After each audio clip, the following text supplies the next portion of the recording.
Hi friends, ഇന്ന് നമുക്കൊരു ചക്ക അവിയൽ ഉണ്ടാക്കാം. ചക്ക അരിഞ്ഞ് വൃത്തിയാക്കി പാടയും ചകിണിയൊക്കെ കളഞ്ഞ് വെച്ചിട്ടുണ്ട്. ഇതിപ്പം മിക്സിയിൽ ഒരു പിടി തേങ്ങ ഇട്ടിട്ടുണ്ട്, പച്ച തേങ്ങ ഇപ്പം ചിരകിയതാണ്.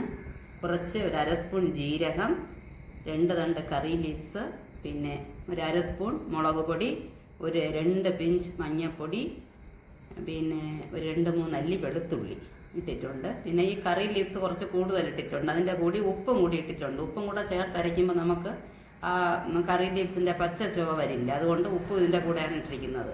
തേങ്ങ, ഉപ്പ്, ജീരകം, മഞ്ഞ, മുളക്, കറി ലീവ്സ്, വെളുത്തുള്ളി, ഇത്രയും അവിയലിനരയ്ക്കും പോലെ അരച്ചെടുക്കുക. ഈ ചക്ക അധികം വിളഞ്ഞിട്ടില്ല, അതുകൊണ്ട് ഞാൻ ഈ കുരുവോടെ ചേർത്താണ് അരിഞ്ഞിട്ടുള്ളത്.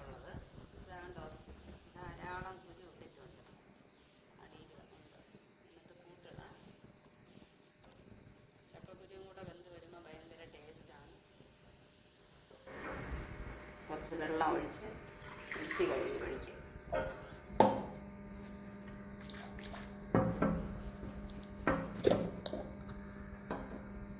ഓരോ ചക്കയ്ക്ക് ഓരോ വേവാണ്.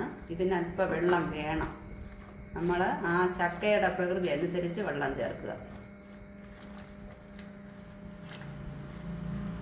മാക്സിമം ചക്കക്കുരു അടിയിലാകുന്ന രീതിയിലായിരിക്കണം മിക്സ് ചെയ്ത് വയ്ക്കുക.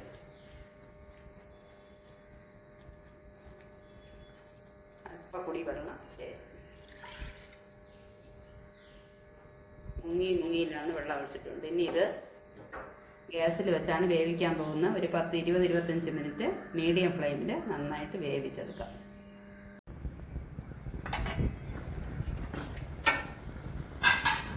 ഒരു അരമണിക്കൂറായപ്പോൾ നന്നായിട്ട് വെന്തിട്ടുണ്ട്. ഞാനിനി കറി ലീവ്സ് ചേർക്കുന്നില്ല, കാരണം ധാരാളം ഇട്ടിട്ടുണ്ടായിരുന്നു. പച്ച വെളിച്ചെണ്ണ ഒഴിക്കുകയാണ്. വെള്ളമെല്ലാം നല്ലതുപോലെ വറ്റി ഒന്ന് പച്ച വെളിച്ചെണ്ണ ചുറ്റി ഒഴിച്ച് കൊടുക്കുക. അത് കഴിഞ്ഞിട്ട്